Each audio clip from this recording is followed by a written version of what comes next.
আজকে যে পরিস্থিতি হয়েছে ক্যাম্পাসে, অ্যাটলিস্ট আপনারা যদি কেউ দেখতেন, বিশ্বাস করেন আপনারা সারা জীবনের জন্য এই ছাত্রলীগ জিনিসটাকে যে কি পরিমাণ ঘৃণা করতেন বা ভয় পেতেন আপনারা জানেন না।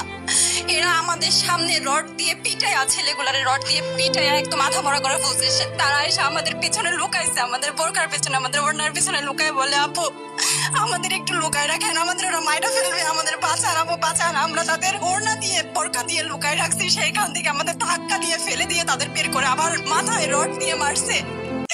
এমন অবস্থা।